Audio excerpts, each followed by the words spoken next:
every month. And it gives the seniors a health forum, usually works on, talk about breast cancer, diabetes, just how they can treat it and how they can get help if they have it, how they can access their information online. We have the Tech Thursdays, which is really helping them. It's not only helping them with the computers, it's helping them with the cell phones because most seniors don't know how to work their smartphone. And this is like just really helping them. And then we do bingo. We're having bingo and they love bingo. So we usually get the majority of the seniors out for something like bingo because they like winning prizes. That is like really something they like to do. And we have an annual Christmas party that Bernadette had pretty much already put together and I'm just taking over for. So for me, myself, our future activities, we are going to be partnering with Hannon House, um, the Disability Acts. What, I'm sorry. We're gonna be partnering with Hannon House and the Disability Network. The Disability Network is going to lend us fully licensed social workers along with community advocates to get out into in the community to find out what the seniors need. What can we do to get you out, to get you moving, get you out doing things? Because right now I can't lie, we are having trouble getting our seniors out. They stay in their apartments and we're having trouble getting them to the rec centers. We are also going to start a hustle class during the day. We have one at 6 o'clock in the evenings here, and we're going to start one during the day to get the seniors out between 11 and 1 so that they can start dancing. Everybody likes to dance and move around. Today we had we went to a disability network Thanksgiving party and the seniors danced. They danced. I want to say they danced for 3 hours. Yes, they hustled and they knew the hustle better than I did. I was just like, really, you know how to hustle like that? Why can't we get you out to do the hustle like this? So that's what we're going to work on. And then we're going to have Hannon House has a art therapy class down there. So what we're gonna do is we're gonna for right now, we're gonna have to get our seniors down to the Hannon House and then they'll come in twice a week to do that here. So once we get them there and they start making stuff, then they'll make it we're gonna be a satellite site for them where our seniors can get everything that they have down there. As Sue spoke about the congregate meals, that's what we're working on. We're working on getting congregate meals here where the seniors can come in and get a meal every day for $2.50.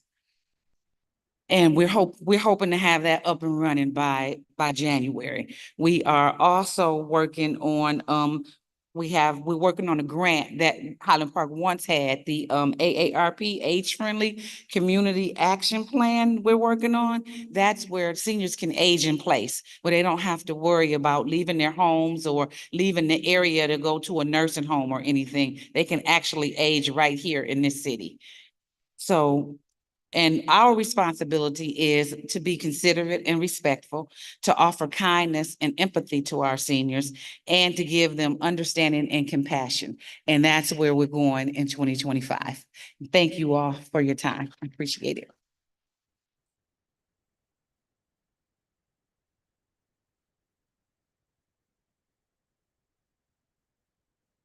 Thank you so much for the beautiful presentation. Next, we have the fire department.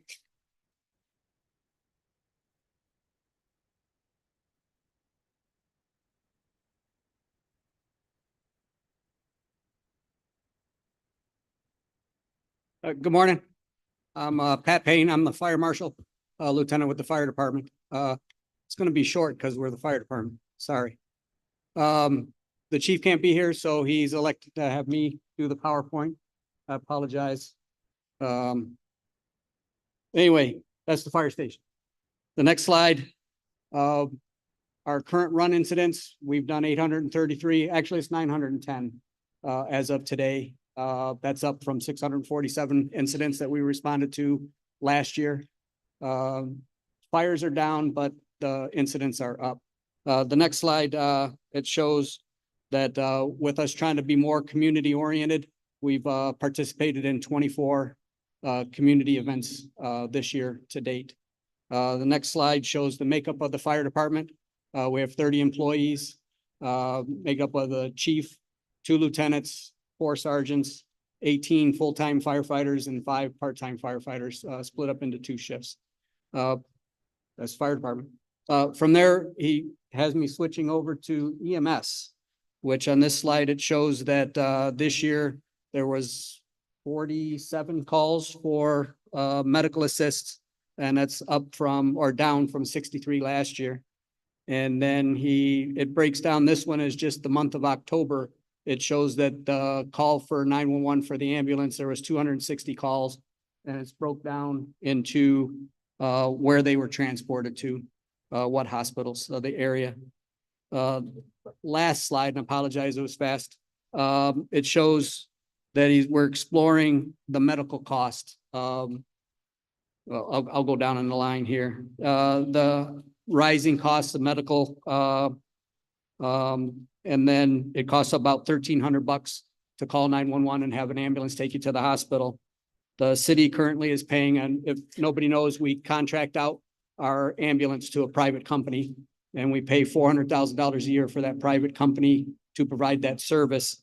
And currently with our research, that's the cheaper option for us currently, is to continue contracting that ambulance service out.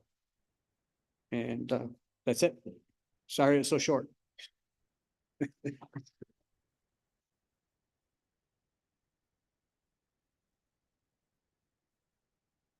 Thank you, Fire Department. Next, we have the Police Department.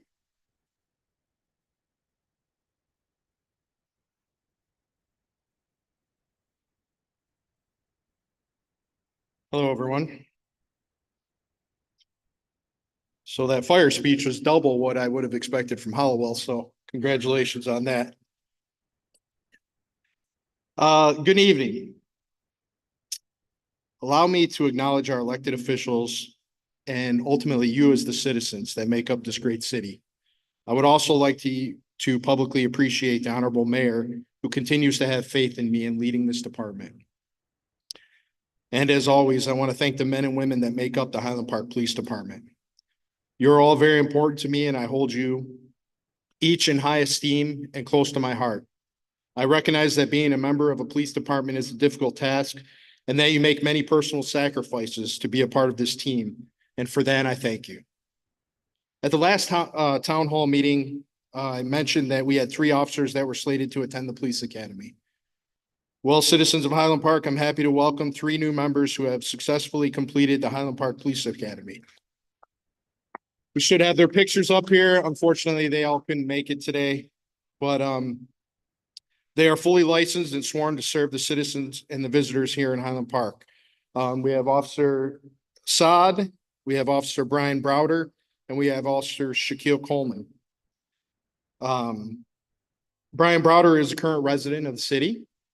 Shaquille Coleman is a native of Highland Park, and Khalil Saad was someone that we were able to hire from outside the city. They have already shown that they're eager to assist our department, and I'm very happy to have them. This year, we have really focused on improving agency professionalism. I have stressed this concept to officers, and based upon the positive feedback from citizens, we are doing a great job at changing the narrative.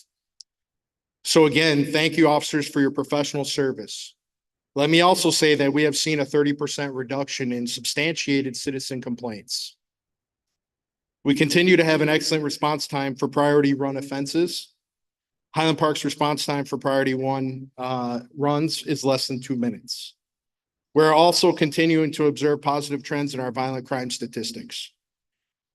Year to date, we have answered 7,937 calls for service, which is a pretty significant number for an agency this size.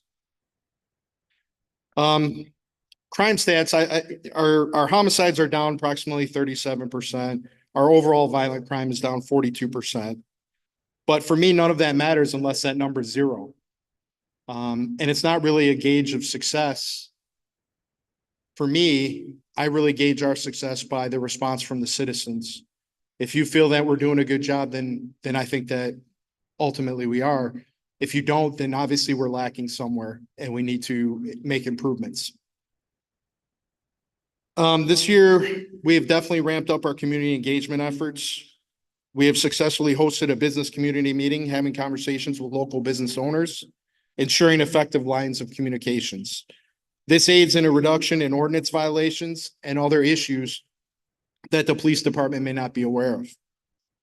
This past August, we hosted National Night Out. It was a great success for people of all ages. This year, our community engagement department spearheaded a wonderful new partnership with Detroit Wayne Integrated Health Network, commonly referred to as DWIN. I truly believe that mental wellness is a key component to many issues that we experience as the police. I personally am committed to ensuring our department is positively involved in assisting with effective treatment of those who are suffering mental challenges. It takes the community to make this work, though.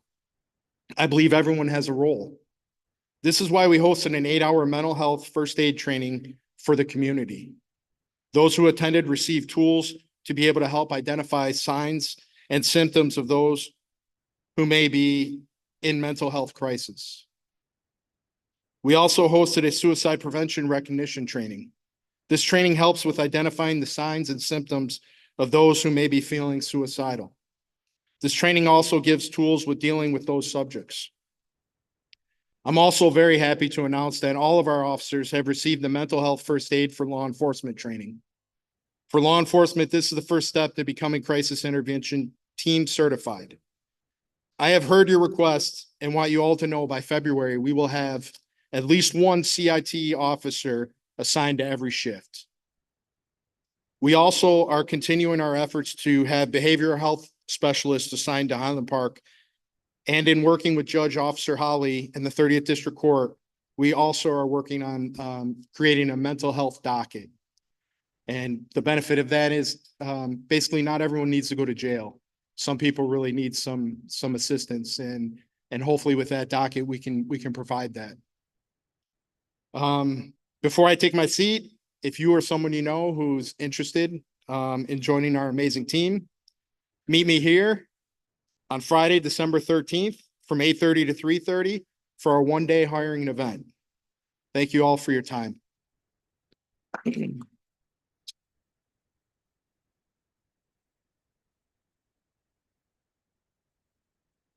Thank you, Police Department, for your service. Next, we have CED Department.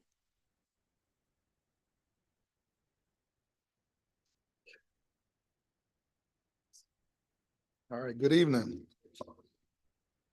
Okay, so I'm representing the CED department where tagline is building a prosperous future for our city, our residents, and the community at large. I'm gonna take you through what the CED department is and our function, our duties and responsibilities, our boards and commissions, a snapshot year to date, our goals, our community partners, and useful information. Next slide. So let's meet the team. We got a couple members here. We got Kalinda Powell Watkins, who is the city executive assistant, CED specialist 2. We got our code enforcement officer, Najee Malone. We also have Rosalind Jardine in the real estate department.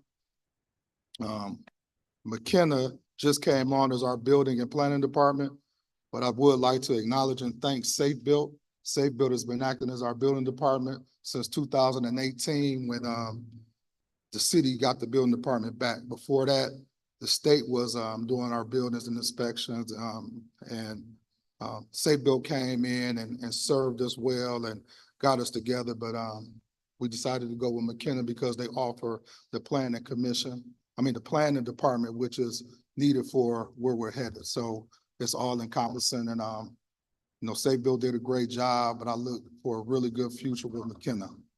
We also work with the legal department, like George said. John Clark is our, city attorney. I work with George pretty much the most on real estate matters, and Mike Bosnick with nuisance and abatement. I also work with the city assessor. As a municipal corporation, we sell property according to a fair market value, which is assessed by the city assessor. So our mission is to foster inclusive, sustainable growth and revitalization by empowering residents, businesses, and organizations to build a vibrant, resilient community through strategic investment, equitable opportunities, and collaborative partnerships. Our value proposition: offer unique and essential value by serving as a catalyst for growth and sustainable transformation to empower residents and position the city of Highland Park to become a vibrant community where people want to live, work, play, and invest. We aim to enhance quality of life, create economic opportunities, and preserve the unique character of the historic city of Highland Park. Next slide. Some of our duties and responsibilities include coordinating site plan process, planning functions, building permitting and inspections, demolition, sale of city-owned properties, managing rezoning requests, brownfield redevelopment, historic district procedures, housing program rehabs, CBDG, code enforcement, and blight elimination. Next slide. Okay, under CED, we have numerous boards and commissions. Some of the ones we work with the most is the Planning Commission, which was created pursuant to the provisions of Act number 33 of the Public Act of the States of Michigan for 2008. The power and duty of the Planning Commission are preparation and adoption of a master plan, making a survey as basis for such plan, approval of public improvements, and approval of plots. Our commissioners are Barbara Willis, Paul Motley, Beverly Jordan, Tisha Bursey, and Cleophas Pye. We also had the Tax Increment Finance Authority, which is better known as the TIFA. And the TIFA is established to promote economic development and growth within a designated area in the city of Highland Park. I do have a little map up here, looks like a little elephant, but it's pretty much encompasses what's called, what quote unquote like the downtown Highland Park between Davidson, Bartlett, goes up to Hamilton, back close to the east side of border of Highland Park. Our Brownfield Redevelopment Authority, which was established in 2021, the mission of the BRA is focused on the revitalization of properties that are underutilized, abandoned, or contaminated. Those boards are the same. It was the TIFA board, and the act calls for that board to become the BRA as well. And those members is Gregoire Lewis, Leslie Robinson, Christopher Woodard, B. Ricardo Thomas, Trevor Sarter, Casey Jackson, and Scott Boswell. Our legal counsel is Ron Lipscomb from Miller Canfield. I just want to say that, I appreciate the service and them working with the city, because these boards are very necessary to move the city forward. Next slide, please. Okay, so now, where are we at? Since January, so I'm gonna talk about the inventory and some of the activities that we've had since January. So right now, the city owns over 1,400 parcels. The county owns about 330, the state close to 300, which is over 2,000 parcels. In the city, we have about 6,500 parcels. That's great opportunity, because we're surviving, we're thriving, and we have a lot of room for growth. So that's a positive note. And we're gonna, with this team, we're gonna make it happen. Right now, our enforcement efforts include, we have over 100+ active residential civil violations, 14 nuisance abatement cases in queue, 26 signed court orders. We ramped up illegal dumping efforts. We really started cracking down on the business licenses. A couple of cases of deed fraud and title actions and vehicle ordinance violations. So our activity year to date, we got 11 development plans under review. 19 vacant residential lots were sold for close to $9,500. 15 vacant residential lot offers to purchases in queue. 4 options to purchase developments in process. We got 18 residential structures sold in the city auction. That was $131,800. The Joe Louis Greenway construction is underway. If you're riding up Woodward, you see the viaduct. That's part of the Joe Louis Greenway build out, which used to be the old rail. So the county, they contributed to the construction of that. So that's underway, and we're looking forward to that. Library revitalization and sustainability efforts are in place. New and improved housing programs is in place. This year, we did 373 permits and 1,771 inspections. bringing the city $443,052. We have over $3 million in numerous grants approved and in process being negotiated. Citywide lighting plan is, forming. Multiple site plan and zoning reviews in process. We've updated and improved the application and intake process. We strengthened the Tifa board, the BRA, and the Highland Park Planning Commission, and engaged in the MEDC Redevelopment Ready Community Program. So that's progress. And I would love to sit up here and say that, we did this by ourselves as a CED department, but through the direction of the mayor and this administration, along with the clerk's office, the courts, the treasurer's office, the city council. This is your municipal corporation working together to make this happen. So if y'all don't mind, can we give everybody a round of applause? Next slide. So 2025 goals. So we want to go online with our application process. So we're working towards that. That's close. Officer Lackey, he gonna make it happen, right? My man. We were looking at issue some RFPs for identified target areas and buildings, continued development of the Joe Louis Greenway. Right now, we have funding up to the east side of Woodward, so we're looking to continue that to the east border of Highland Park. A zoning ordinance update to help us move our development to where we need to be so we can develop the city.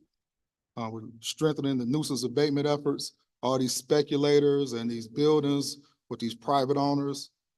It's time to take more action. So we're going to strengthen that process they're going to have to do something or do something. And we want to become a certified redevelopment ready community through the MEDC, which offers many grants and a lot of resources and more opportunity as you become certified. Right now, like I said, as a snapshot, we're just engaged. They did an evaluation. They gave us a checklist of things we need to do. So we're working towards becoming certified. Looking to develop a neighborhood strategic plan, develop an economic development strategic plan. We got to build a workforce development program, but we got to get our people into some of these good sustainable paying jobs. I mean, you look around, there's all this development taking place, and those are really good paying jobs. So we ought to figure out a way on getting our babies and our community more involved in this work to get these jobs. Create a business retention and expansion strategy where we need to hold on to the businesses that's here, work with them closer, and expand to get more business. So demolition and blight remediation speaks for itself. Creating a legal dumping task force to help with the illegal dumping. I need your help. We need to reestablish our historic commission. We're working with HUD to get our housing commission back under our control, and we need to reestablish our building authority. We're going to update the downtown strategic plan, strengthen community partnerships, research and apply for more targeted grant opportunities, and update and correct inventory and property assessment. So how do we get there? Next. Through collaboration and teamwork. Right here are our identified community partners. I'd like to thank the State Land Bank and the State Treasurer. They help with getting our planning department.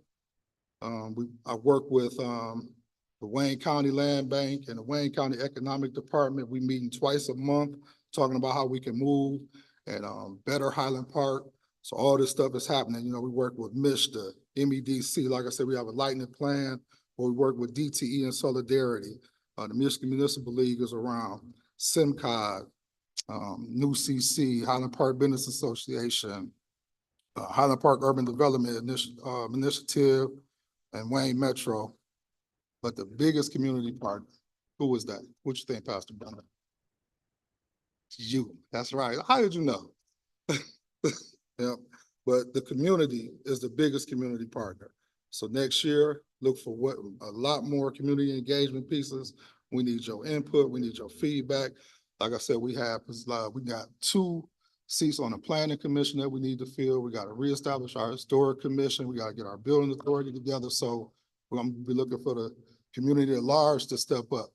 It's easy to sit there, but we need more involvement from the community. So I'm really gonna be looking for y'all to take part. Next slide. So useful information and references. These are the documents that pretty much governs how we move and operate as a department. Kalinda has the handout with the QR code. It has the master plan, the Highland Park strategic plan, the zoning ordinance. And then that's what the QR codes have, but our city charter has the information, the ordinance 208.11, 208.10. This is the information that we need to be familiarizing ourselves with on how we move and operate. We have a master plan that was adopted in 21. This is what this department is following. It was approved, took 2-3 years to put together. We spent a lot of money putting it together. It was adopted. So this is how we're moving with this master plan. The strategic plan was from 2017. A lot has happened since then. That's why we're looking at updating it, looking where we could do a little bit more. The zoning ordinance, like I mentioned right now, that's what we govern with, but that's from 2011. We're in 2024. A lot of the state laws have changed. A lot of the way things are developed has changed. So we have to change with it. We got to take a deeper dive into what our housing stock is and what it needs to look like as we build and move towards the future. And the website has all this information. Kalinda has handouts, and I thank you for your time.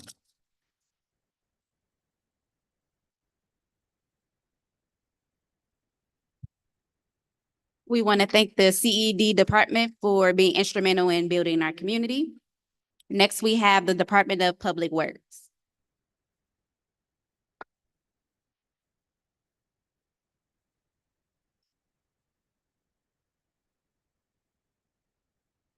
Hello, everyone. Hello. Hi. My name is Carla Oliver. I'm the Director of Public Works. I want to acknowledge the City of Highland Park.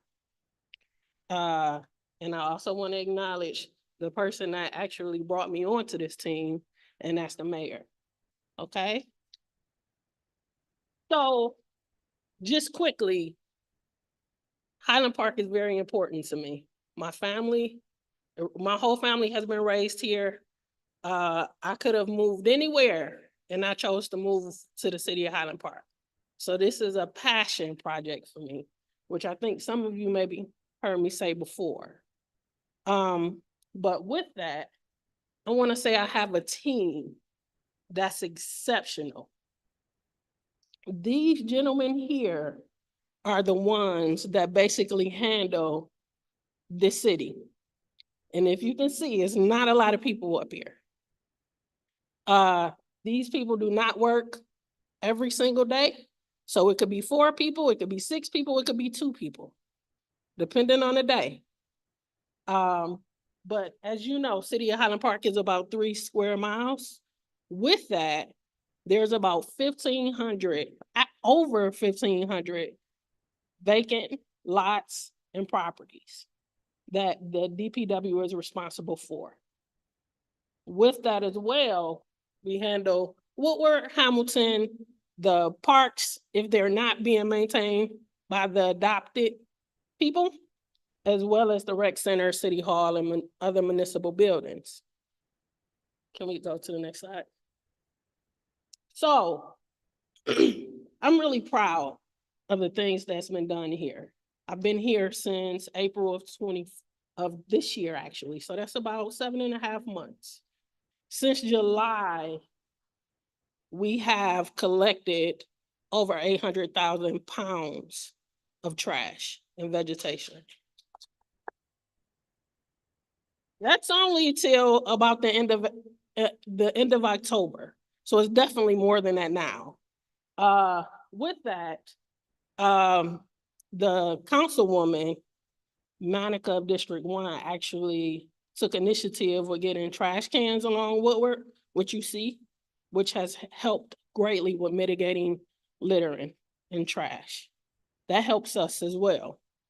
But another thing I want to talk about that's really important is that we've charged over, and this is not to date, over $8,000 of charges for people that illegally dump or do not dump properly in collection fees. With that, also, like I said, my team is very small. We have 3 districts. 75% of these 3 districts total, the alleys have been cleared. So District 3, District 2, and we're working on District 1 now. If there's any problems with anything you've seen, please call me. But all of the alleys have been cleared. And then also, we've also done about 90% of the potholes in the city. I understand that the roads are basically at the point of being irreparable, but we're trying to do what we can with the resources that we have. Also, grass. When I first got here, the grass was really high. In addition to that, it was a lot of rain, so it was an extensive amount of grass growth. But once we maintain that, which was really hard to do, with the amount of equipment that we have, we were able to maintain and cut the grass at least 4 times in each district.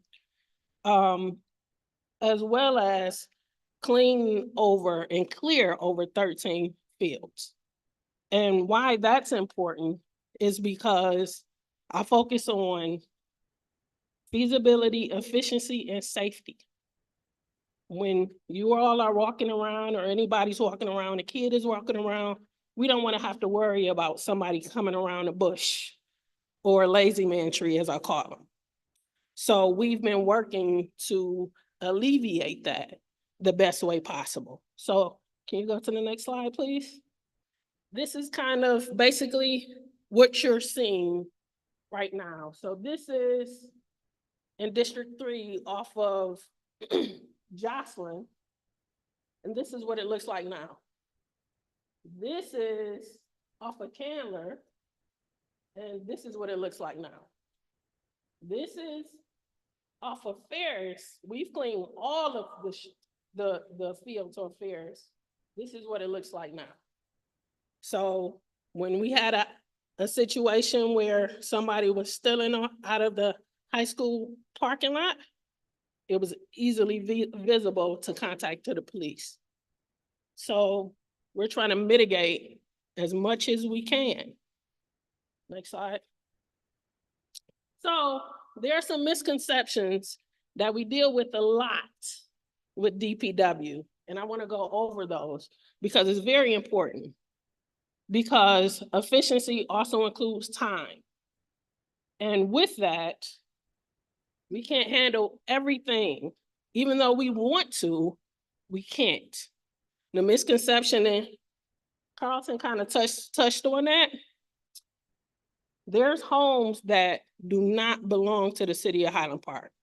So some of the vacancies we have, some of the calls we get, some of the complaints about this particular property may not be owned by the city of Highland Park. And that's over, at this time, when I looked at the data, it was about 750 homes or lots. So, and I mentioned 2 of them because we also have state of Michigan, we have Wayne County, and we also have privately owned property owners and LLC owners who don't do their job.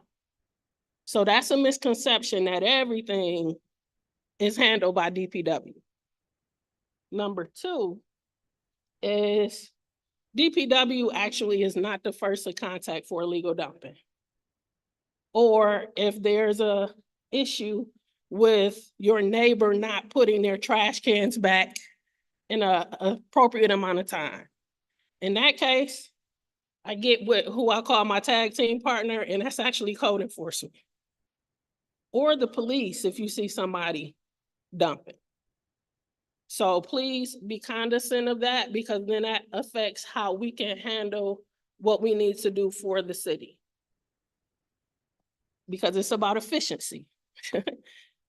Next thing is vegetation in the alleys. We are trying to do the best that we can, and we kind of had to wait until till fall, basically, because it's really hard to get down the alleys because of vegetation behind garages and fence lines. Those are actually the responsibility of the homeowner. So, can we go to the next slide, please? So, how can you help DPW? Because we need all the help we can get. And as far as I'm concerned, the city of Highland Park is a team. We're all a team. So, one, if you see something, say something. Call the police. Identify that you've seen a vehicle dumping in this particular area, or you saw your neighbor do it. Call the police. Two, again, clean behind your garages and fence lines. That helps us. That helps to also mitigate the rodent infestation that we have.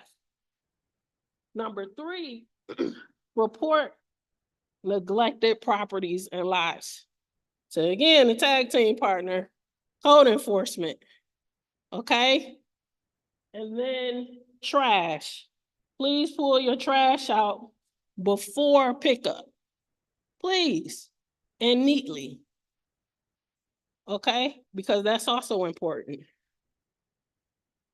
Number 5, please don't dump trash in fields or alleys. I'm actually hearing from a lot of neighbors that's telling me about their own neighbors are doing this. If you see something, please say it. But if you're doing it, please don't. Put it out in front of your house. If you have an issue and it's a big bulk, call me. Because like I said, we're a team, we work together. So if there's any assistance that's needed, DPW will help where we can if we're available. And then lastly, please smile and be patient. Be nice. Because this team is very small. So we're trying to get to everybody that we can. Every area that we can. So please just be patient and be nice. Next slide. So the upcoming agenda for DPW. So we have signs. If you look down second from Tuxedo all the way to maybe close to Manchester, we put up no parking signs. We're in the process of finishing that, going all the way down to 6 Mile on every single side street because people are not supposed to park there. In addition to that, some of the residential homes that you can't park on one side of the street that people seem to do. We're also going to install street signs because we noticed that some of them are down. So we're doing the best that we can, but this is something that we're trying to tackle now because of grass cutting is over, so that helps us out. Another one is clear hazards, which I talked about before, and that's trying to clear as many fields as we can. The reason being, of course, I mentioned before, safety, which is very important. And then also, that's going to be based on time and resource and elements. Number 3, snow removal. As you can see, it's getting cold, so it's going to be snow. When there's snow, we're just asking everybody, if you park on the street and you have a driveway, just pull in the driveway, please, if possible. Next slide. Next thing, I've given some information for points of contact because I said efficiency is everything. So when there's a true DPW issue, give me a call. That's my number. I'm finding out that some people had the area code is 248. It's a 313. Like I said, my tag team partner, Mr. Malone, for code enforcement issues, And a lot of times I'll call him or he calls me and we rectify the issue. That means a ticket is being issued and I'm charging for the service. Then also priority waste, as you know, that's the weekly trash pickup. With that, you have the customer service number for any issues that you have or inquiries that you have about how to put out trash or whatever it may be. But then there's also a contact info that's for the coordinator. The coordinator is going to be responsible for if your trash is missed. So you have an issue with your trash being missed and it wasn't picked up, call Mr. Matt Marchetti. Then also, I also listed contact information for properties not owned by HP. So if sometimes you want to call and you don't necessarily know if it's owned by Highland Park or whatnot, because there were a lot of complaints about properties that necessarily didn't belong to us. And I'll say, hey, this is owned by Wayne County. This is owned by the state. Please reach out to them. Report these issues to them because they also have a job to do within the city. Nothing should be neglected. So that's basically all I have. And it was a pleasure.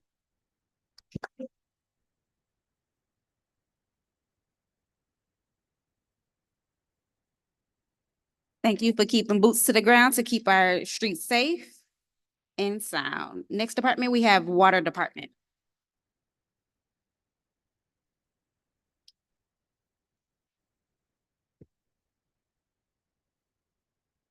Good evening. So I'm gonna try to stay on task, but I got some other things I need to talk to you guys about, so I'm gonna try to work that into the agenda. My name is Damon Garrett, so I'm the Water Department Director and the City Engineer. I got a couple of staffers with me tonight. I want to acknowledge, and Clea and Andrew Richmond. A lot of people know Andrew, see him at the council. I'm gonna name off some other key people that a lot of people may know or I've talked to. Jarian Bradley, who's not here tonight. Derek Caldwell, who is out in the field. Matt Labadie, who works in our construction department.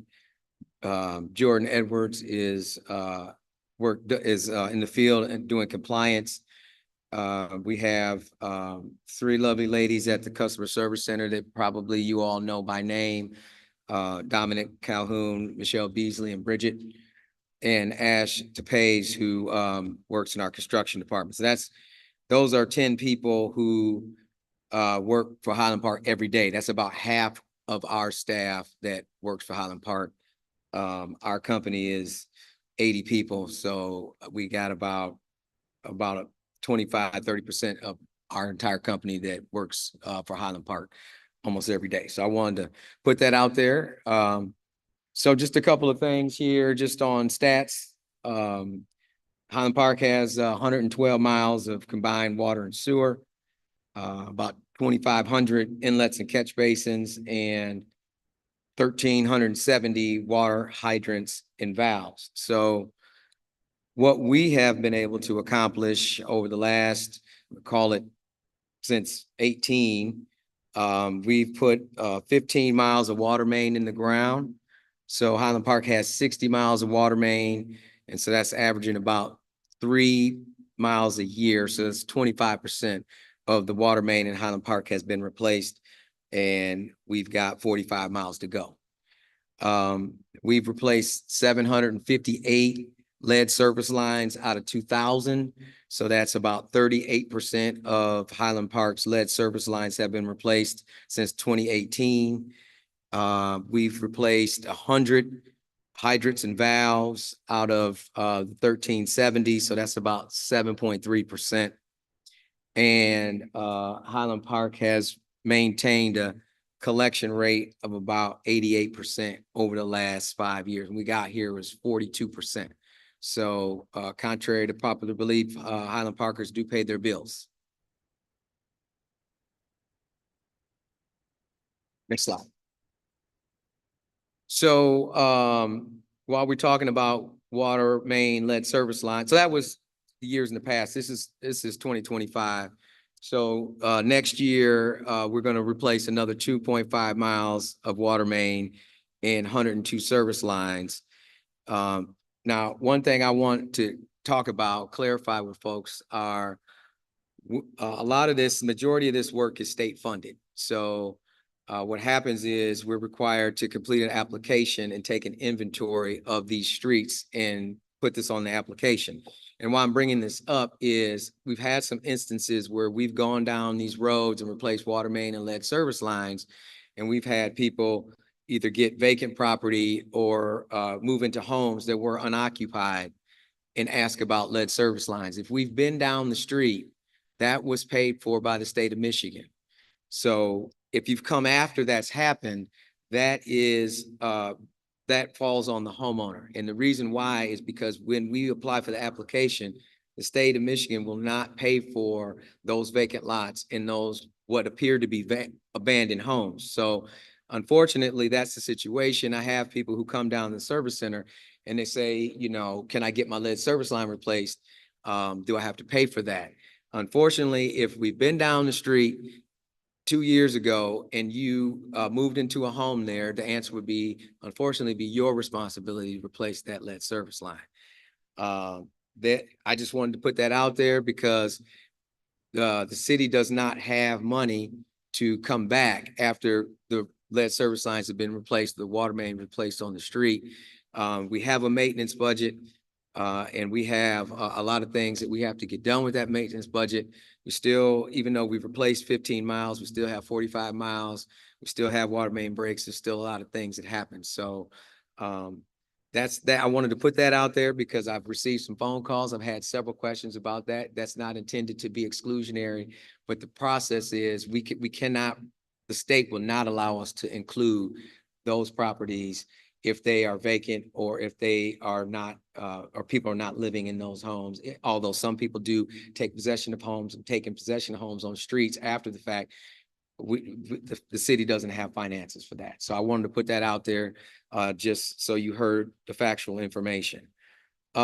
Next topic is this master meter construction and there was an article that was put out a couple of days. Actually, it was on Tuesday in the Chronicle, and I read that article.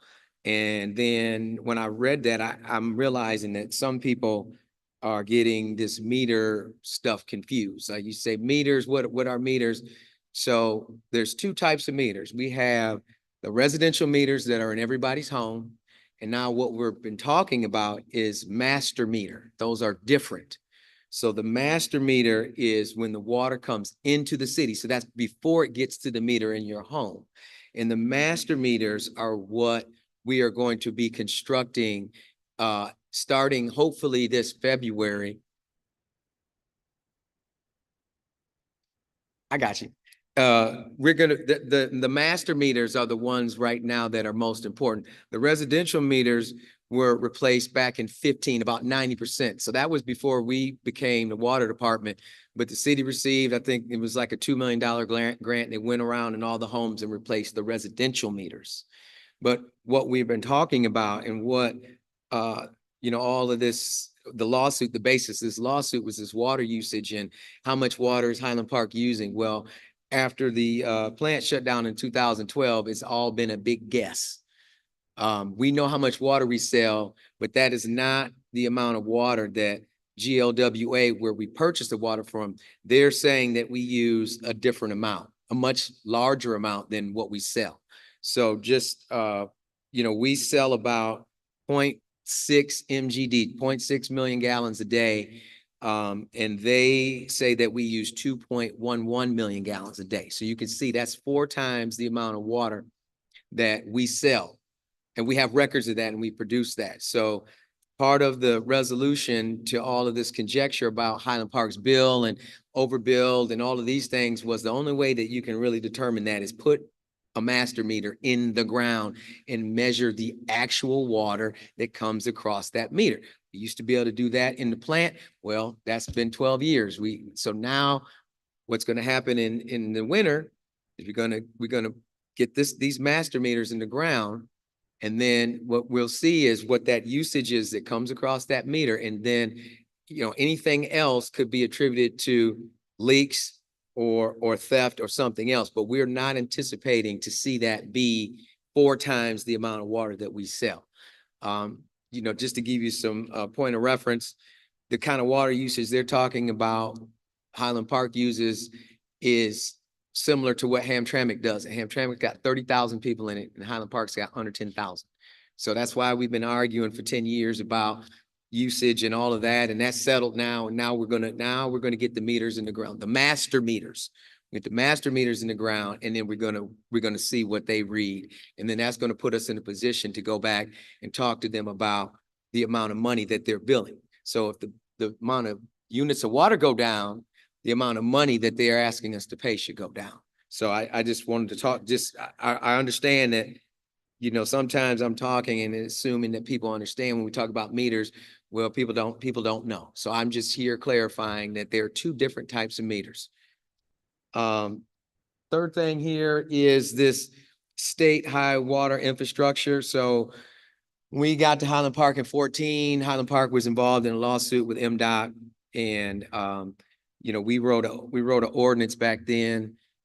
We are revising that. We got a grant to revise that. Why that's important is, we got a water bill and a sewer bill. Well, the sewer bill, because we have a combined system, has actual sewage, so shower usage and all of that, and then this drainage.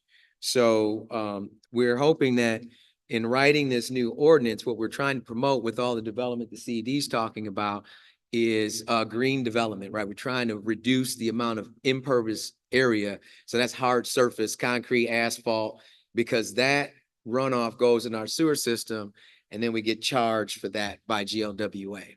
So revising that ordinance is going to be encouraging all this new development to minimize the amount of impervious surface that they propose. So, reducing parking lots, encouraging people to do rain barrels, all the things to keep that runoff from going into the sewer, because we get charged by that as well. And so actually that is much more a bigger part of the bill than the water part of the bill. So we have sewer meters that are in the ground right now, and they have to be, it's going to be about a year or so before we're collecting data, and we're going to give that data back to GLWA and say, this is the amount of sewage that gets into our system. So that includes all of our water, and then the runoff, and that goes together in our sewer, and then it goes to the plant downtown and gets treated. So that's also based on a volume basis. So if they say we've got, let's just say 10,000, but the meters say it's 5,000, that puts us in a better position to talk about that bill that's associated with the 10,000. So the ordinance is going to reduce the amount of runoff, and we're hoping that by putting those things in place and all this development that's on the way, that people are using those best management practices will reduce the runoff, which will reduce the amount of money that we're being billed.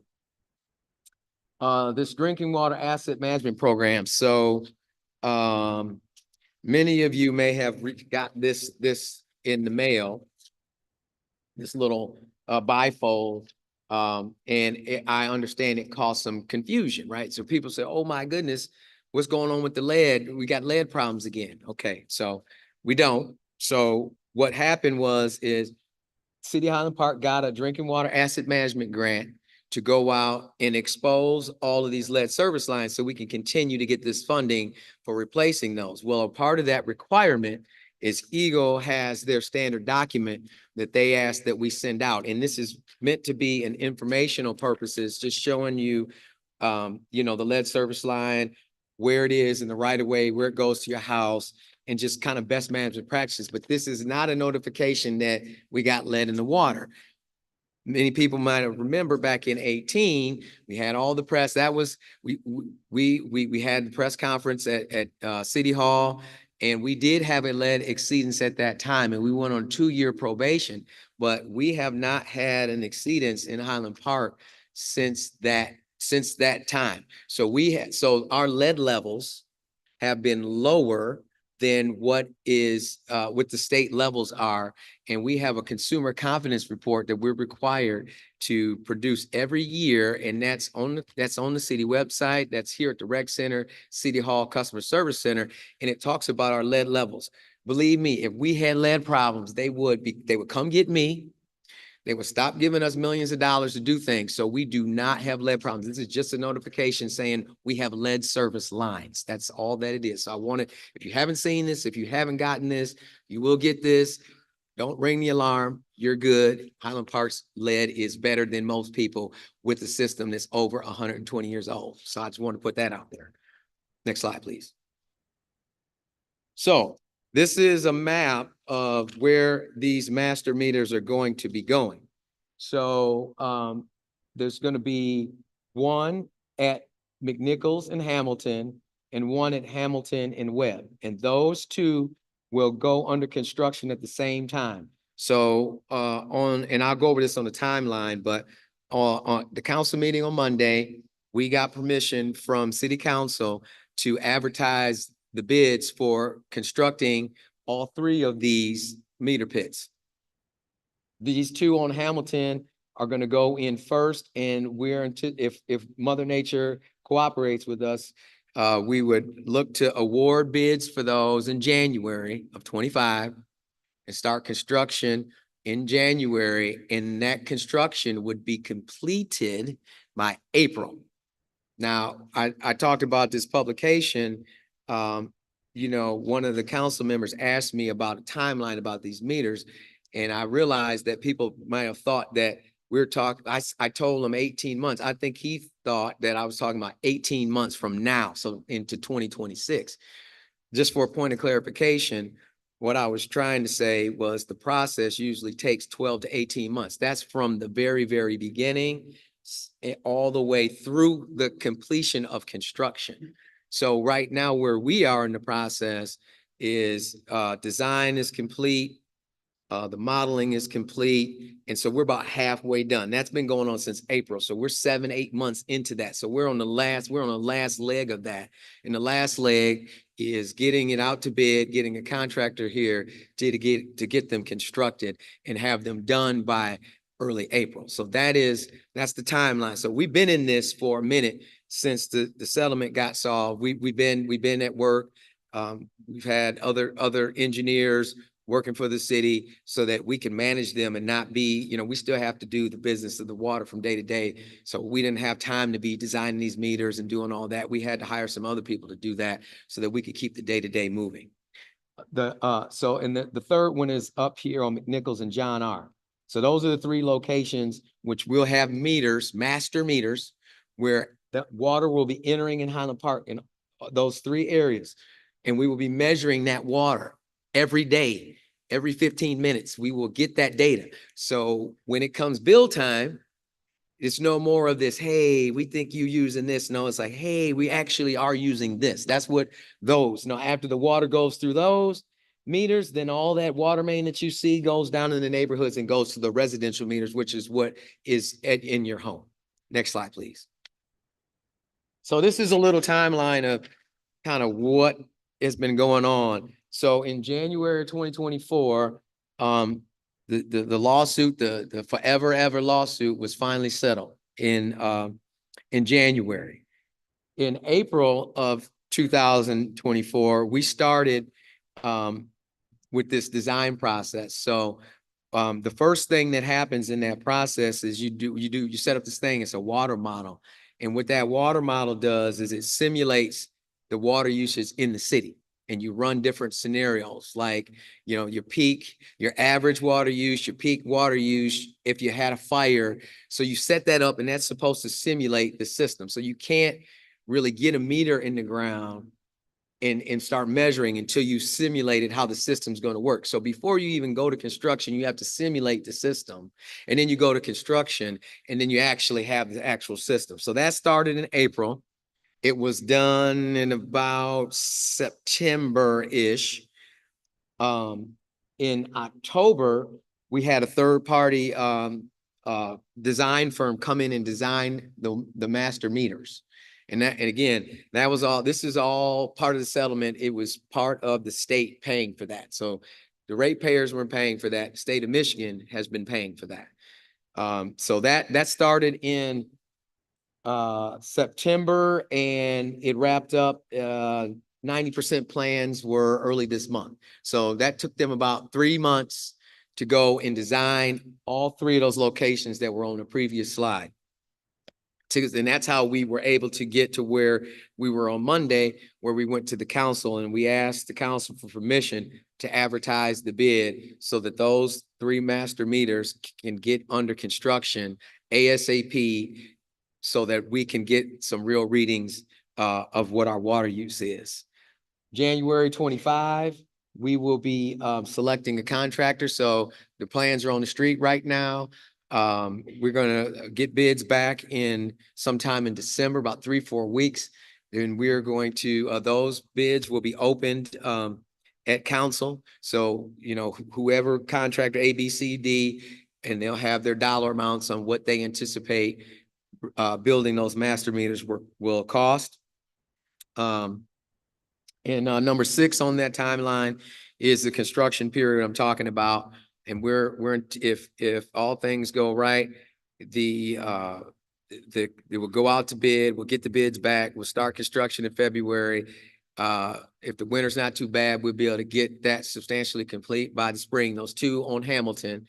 And then when we flick the switch on those, then the construction will be about midway done on the other one on John R. So we want to get the 2 on Hamilton done first, because that's where the majority of the water use is. And then once they get about 50% done, to start construction on the other one. And so then those 2 will be done, and then the other one's going to follow that. So that one's not, the third one is not anticipated to be complete until September. But we've also asked the state, can we start with the using that data from those 2 in April? And why that's important is because A, that's where most of our water usage is, but B, in the settlement agreement, it says that you have to wait 12 months. You have to get 12 months of data from the date of construction completion. Well, we don't want to wait till September, because that's too long, because we've been in this thing for 12 years. So we need this data ASAP. So we are asking for clarification that those readings can begin as soon as that water comes across those meters in April. We want to get those readings, and we want to start collecting that data, because then we want to start looking at the bill and start trying to see how Highland Park can benefit from these master meters being constructed. Next slide, please. So in the engineering department, we have been working with Bob Burgess and DPW about replacing sinkholes. I mean, you know, those have been here, you know, your car's been feeling the pain forever. So we have got some money, and we're going to continue to replace or fill in those sinkholes and repair those sinkholes. CED talked about the Greenway. Some of that clearing happened in the fall. Construction and lighting of that is going to be happening in spring, and we'll be involved in that. And Glendale Avenue will be resurfaced in 2025 from Woodward to Hamilton. So that's the engineering activity. Couple other little things I wanted to clear up. We did put a letter out there regarding this document on the city website, which just talks about what I already said about the consumer confidence report. And for some of you who were watching the news, Detroit had the same problem. Their director was on at a press conference because Eagle, all these people who received this funding, have to send this letter out. But if you're not in the business and you don't know anything about this, you would look at this and you would think that you got lead in your water. So we wrote a letter that's out there on the website. And in this other publication that came out this week, you know, there was some discussion about the construction period. It's going to be done within that 12 to 18. It's not starting. You know, that there was some conversation in that article about the residential versus the master meters, and they were talking about accuracy and some things like that. Well, these master meters are going to be within 0.4% accurate. So that's like 99.6% accurate, right? So that's going to be out there. They talked about the price of the construction, the dollar of that being 8 million. We don't anticipate it to be 8 million for those master meters. We think it should be around 6 million. And they also talked about the resolutions at the council on Monday. One was to go out to bid. Two was to go back to GLEWA and ask them to reconsider the water usage that's in our contract. So in part of the settlement agreement, it talks about the best available data. Well, over the past year, we set up this water model. We fixed the number of leaks. And so we believe we have better information. So now that we're in a contract with them, one of the clauses allows us to go back to them every October and reopen the contract and say, hey, you said it was 2.11. We think it's this number. And why that's all important is because they charge per unit. So if the units drop, the amount of money that they bill Highland Park drops. And the last one was clarification from Eagle on when that 12-month period starts. We're interpreting it as one or two of these meters in the ground, it can start. But, GLEWA might want to interpret that they want to wait, because the longer that they wait, the longer that they can continue to charge Highland Park what they've been charged. So that's why we need that to come up ASAP.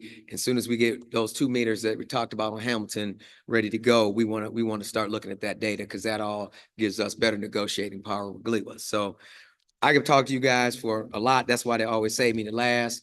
But I wanted to make sure that I put some factual information out there, because I see a lot of things that are on Facebook and that, and if you heard it from me, it's factual. So I just wanted you to hear it from me. I'm not saying that stuff on that is not factual, but it gets intertwined with a little bit of this and a little bit of that. But what you heard tonight is 100% fact. So thank you for your time. We enjoy working with HP. We'll see you later.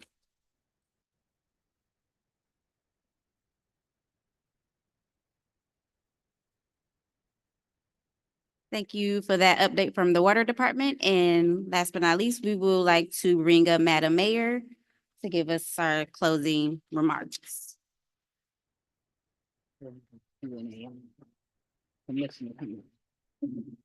Okay, so I hope you would enjoy what you heard. I hope you had some good information provided to you. We're really, really happy that we can continue these informational pieces. I'll see you at the State of the City next March. That's when I get to present. This is the time I like, when they get to present. So we do have questions, but before we do that, I would like to bring up our County Commissioner, Martha G. Scott, say a few words. We are going to be trying to get out of here on time, so Miss Sue can go home and everybody else can go home. It's dark now. And so they understand that I'm a stickler for time and getting it done.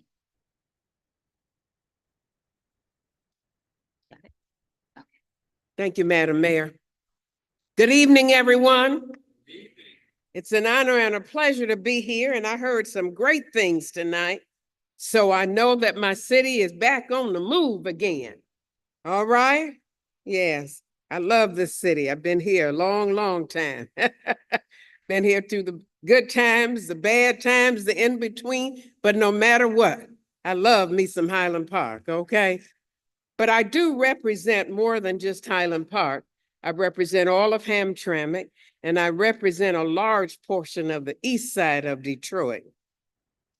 And so any funding that I get, it's between those 3 cities, okay?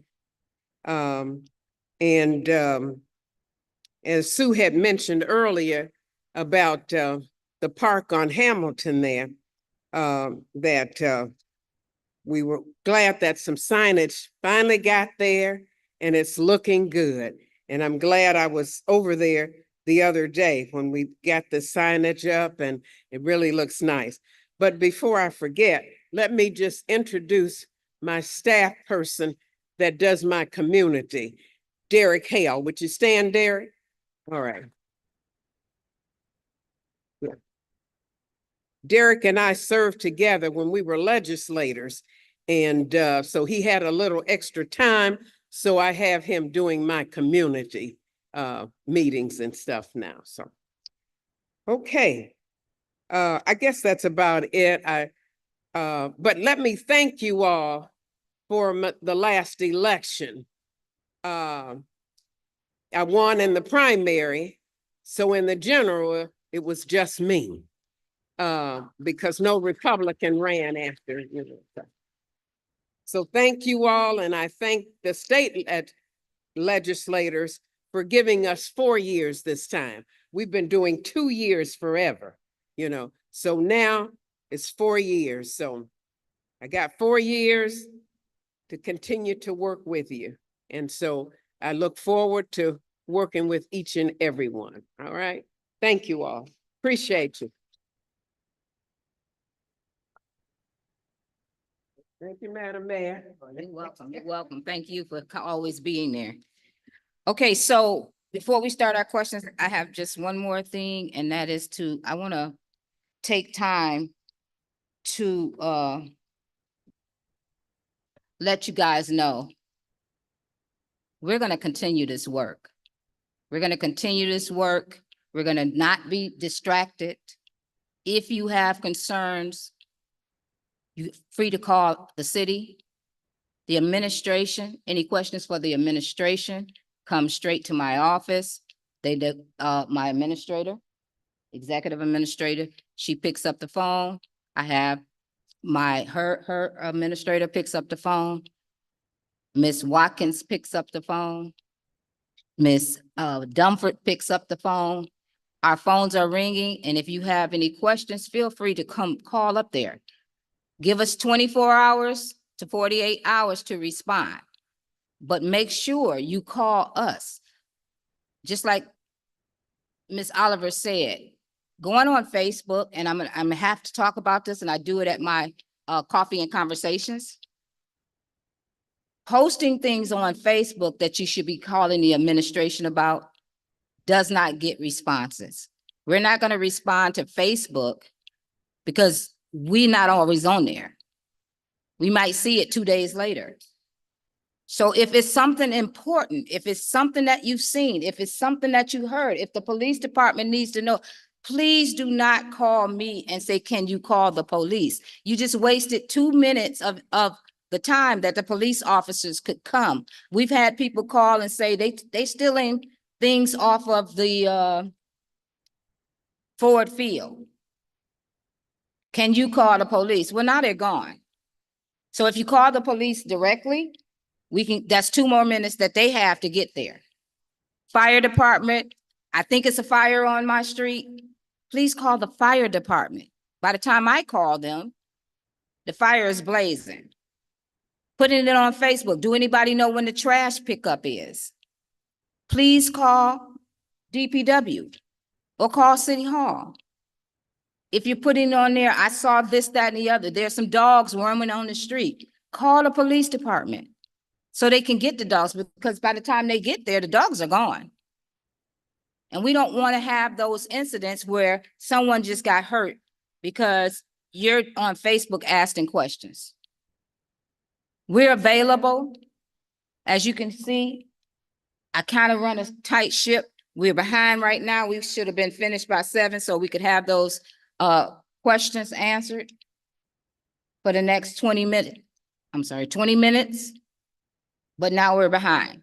So if you give us an opportunity, and we have them, to look into what your questions are, some of them are the same questions, we will definitely get back to you, or we will make sure that there is a Q&A question sheet that's going to be downstairs at City Hall. We're going to put it in the city council meetings. We're going to put it in somewhere where you can pick it up. These are the same. Some people ask the same questions. And that way we will be able to get back with you. Some are for DPW.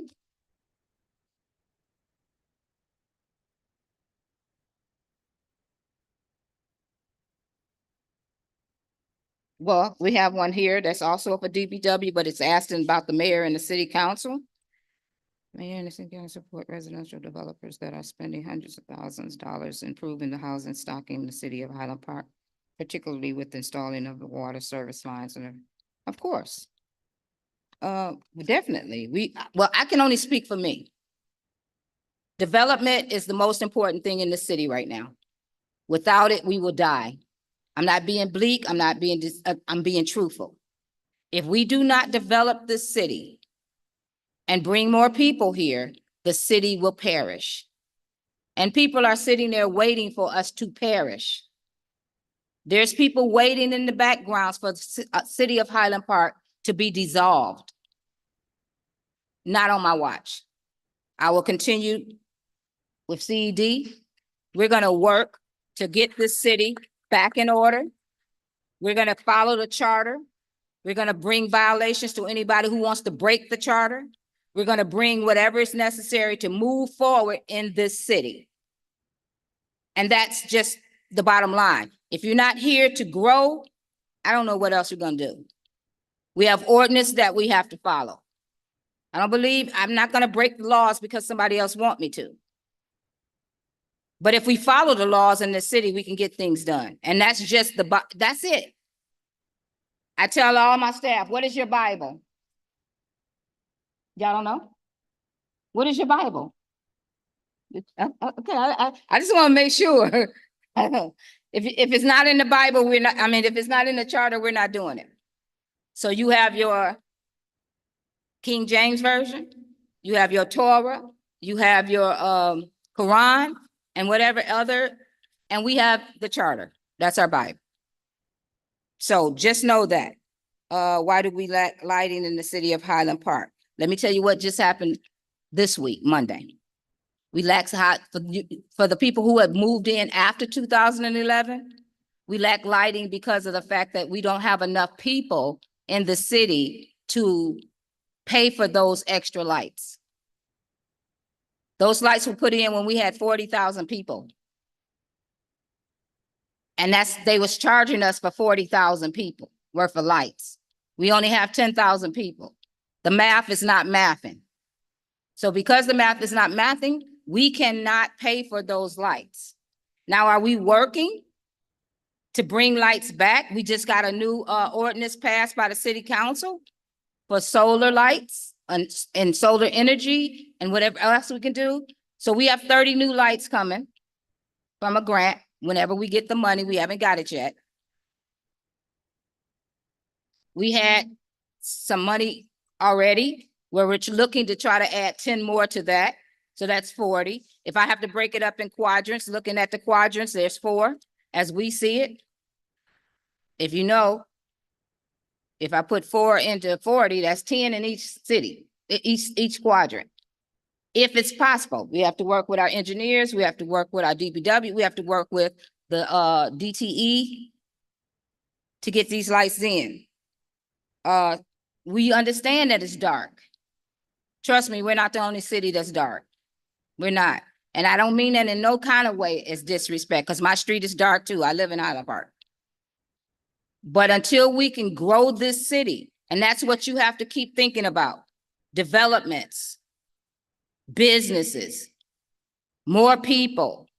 In order to bring a high school, you had to have people to put in that high school. So without those developments, without all of those things that we need, we cannot grow the city. So let your council people know, let me know, this is what you want to see. We have a master plan and we're gonna follow that master plan. The master plan was done and approved, and that's our 10-year development growth.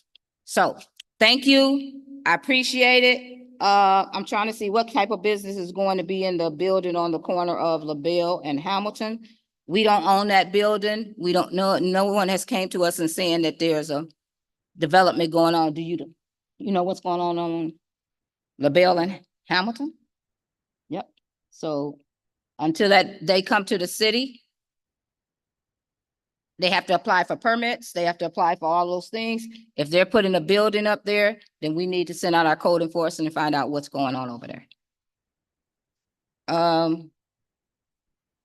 Okay, we talked about that one.